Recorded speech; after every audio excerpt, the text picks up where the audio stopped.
Hello student.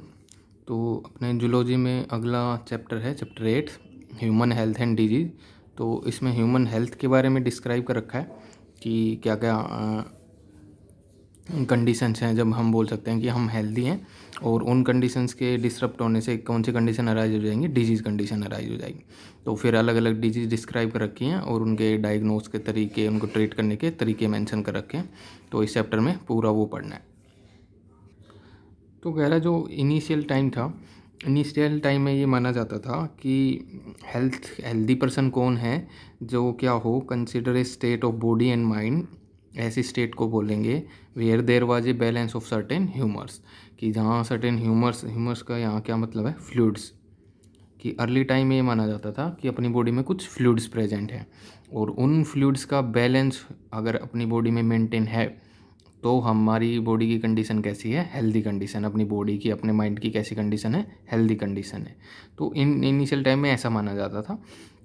तो this is what early Greek like Hippocrates as well as Indian Ayurvedic जो system है of medicine asserted. तो जैसे Indian Ayurvedic system भी बताता है कि अपनी बॉडी में बैलेंस होना चाहिए, वात पित्त कफ इन सब का बैलेंस होना चाहिए। ऐसे ही हिपोक्रेट्स थे, ग्रीक फिजिशियन थे। तो वो बोले थे कि अपनी बॉडी में सर्टेन फ्लूइड्स का बैलेंस होना चाहिए, और उन फ्लूइड्स की अगर डिस्टर्ब हो रही है नॉर्मल वॉल्यूम, तो अपने अंदर क्या अराइज हो जाएंगी, डिजीज वाली कंडीशन अराइज हो जाएंगी। तो हिपोक्रेट्स थे, Greek physician, develop the theory of 4 humours. तो उन्होंने बोला मेन 4 फ्लूइड्स हैं अपनी बॉडी में जिनका बैलेंस होना चाहिए। उसमें उन्होंने किस किस को बताया, blood, yellow bile, black bile and phellum. ये 4 फ्लूइड्स बताए उन्होंने कि इनका ओवरऑल बैलेंस मेंटेन होना चाहिए। और ये चारों मिलके क्या करते हैं, देयर इन्फ्लुएंस होता है उनका बॉडी पे और अपने ओवरऑल इमोशन पे अफेक्ट होता है। तो जैसे उन्होंने बोला कि it was thought that person with black bile, कि अगर किसी पर्सन में ब्लैक बाइल जो फ्लूइड है वो बढ़ रहा है, तो वो किससे बिलोंग करेगा, हॉट पर्सनैलिटी से, और उसको क्या मिलेगा, फीवर मिलेगा, ये वाली कंडीशन मिलेगी। और this idea was arrived at a pure reflective thought. तो इस आइडिया के पीछे कोई ऐसे इन एक्सपेरिमेंटल कोई इन्वेस्टिगेशंस नहीं थी। ये प्योर रिफ्लेक्टिव थॉट का आइडिया था कि 4 फ्लूइड्स हैं अपने बॉडी में और उनका एक वॉल्यूम मेंटेन रहती है, और उनका वॉल्यूम डिस्टर्ब होना ही लीड करेगा डिजीज कंडीशन के अंदर। तो ये वाला डिस्प्रूव हो गया था जो हिपोक्रेट्स ने 4 ह्यूमर सिस्टम बताया था। तो ये किसने किया, the discovery of blood circulation by William Harvey.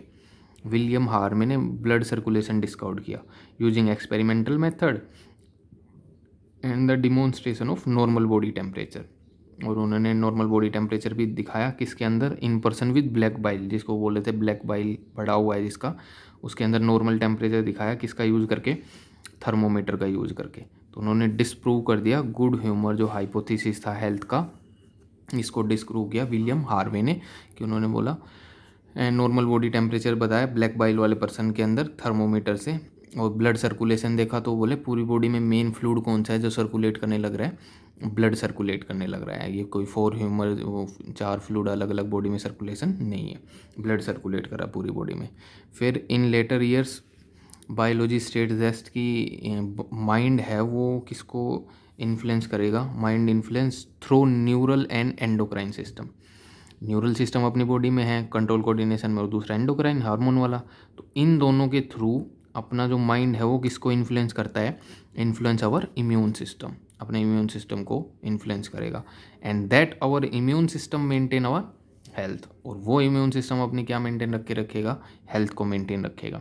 यानी कि न्यूरल एंड एंडोक्राइन सिस्टम है वो अपने इम्यून सिस्टम को अफेक्ट कर सकते हैं, और अपना इम्यून सिस्टम अगर स्ट्रॉन्ग है तो हम हेल्दी कंडीशन में मिलेंगे।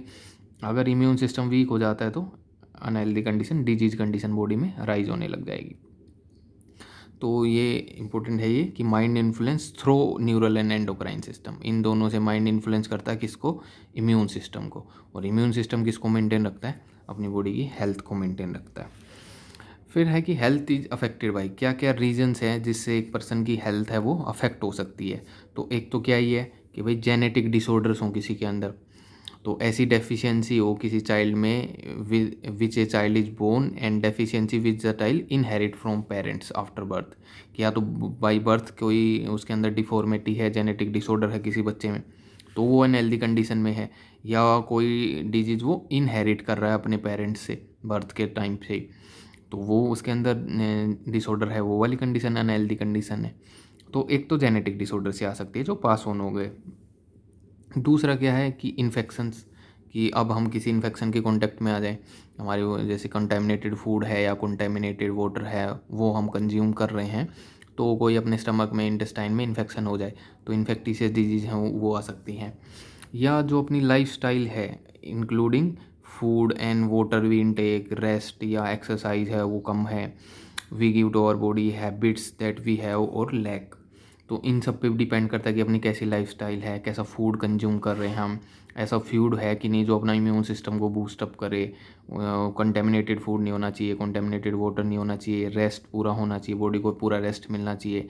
ओवरऑल हेल्दी फंक्शनिंग के लिए रेगुलर एक्सरसाइज भी नेसेसरी है बॉडी की, और ओवरऑल अपनी हैबिट्स कैसी हैं, पूरा अपना जो 24 आवर्स का ओवरऑल साइकिल है वो कैसे रेगुलेटेड होती है। तो अपनी ओवरऑल लाइफ स्टाइल है वो भी इन्फ्लुएंस करती है अपनी हेल्थ को। तो ये 3 रीज़न है हेल्थ जो अफेक्ट होती है, जेनेटिक डिसऑर्डर से हो सकती है, या कोई इन्फेक्शन आ गया उससे हो सकती है, या ओवरऑल अपनी जैसी लाइफ स्टाइल है उसके अकॉर्डिंग भी हेल्थ डिसाइड हो रही है। उसके बाद आता है कि हेल्थ का मतलब क्या है। तो कह रहा है हेल्थ का सिंपली इतना मतलब नहीं है कि अब्सेंस ऑफ डिजीज़, कि अपने अंदर डिजीज़ कंडीशन नहीं है तो हम उसको ये बोल दें कि हम हेल्दी हैं।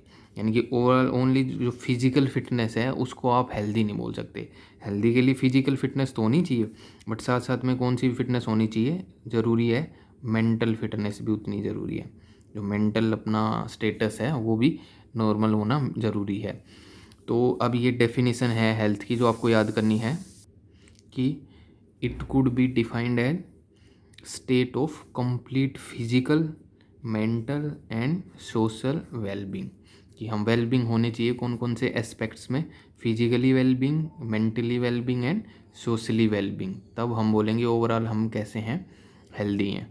तो only absence of disease condition है या फिजिकली अगर हम फिट हैं उस कंडीशन को ही सिर्फ हेल्थी नहीं बोल सकते, उसमें कौन कौन से एस्पेक्ट भी हैं, फिजिकल भी है, मेंटल एस्पेक्ट भी है और सोशल एस्पेक्ट भी है, कि इन सब में हम इन सब एस्पेक्ट्स को अगर फुलफ़िल करेंगे तब हम कौन सी कंडीशन को अचीव कर रहे हैं, हेल्दी कंडीशन को अचीव कर रहे हैं।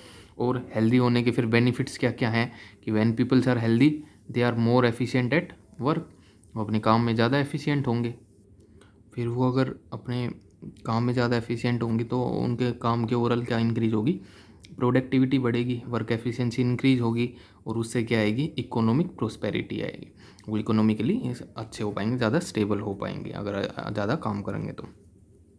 और हेल्थ है वो और भी क्या कर देती है, increase the longevity of people, overall life span है वो भी लोगों का बढ़ जाएगा, रिड्यूज इन्फेंट एंड मैटरनल जो मोर्टेलिटी है वो भी कम होने लग जाएगी ओवरऑल अगर हेल्थ अच्छी कंडीशन में रहेगी तो ये ओवरऑल फ़ायदे भी हैं हेल्थ के। तो इसमें हेल्थ की डेफिनेशन याद करनी है कि it is state of complete physical, mental and socially wellbeing वाली कंडीशन है। और ओवरऑल फ़ायदे क्या हैं, एडवांटेज क्या हैं हेल्दी होने के, कि लोग ज़्यादा एफिशिएंट होंगे अपने काम पे तो ओवरऑल प्रोडक्टिविटी इंक्रीज होगी, इकोनॉमिक प्रोस्पेरिटी आएगी, और ओवरऑल लॉन्गिटिविटी भी बढ़ जाएगी, लाइफ स्पैन भी बढ़ जाएगा, और रिड्यूज हो जाएगा इन्फेंट का या मैटरनल का जो मोर्टिलिटी रेट है, डेथ रेट है वो कम हो जाएगा। फिर आता है important aspects for achieving good health, कि ठीक है ये फ़ायदे हैं गुड हेल्थ के, लेकिन कैसे अचीव करेंगे गुड हेल्थ की कंडीशन को एक सोसाइटी में कैसे अचीव किया जा सकता है, वो पॉइंट्स अब मेन याद करने हैं।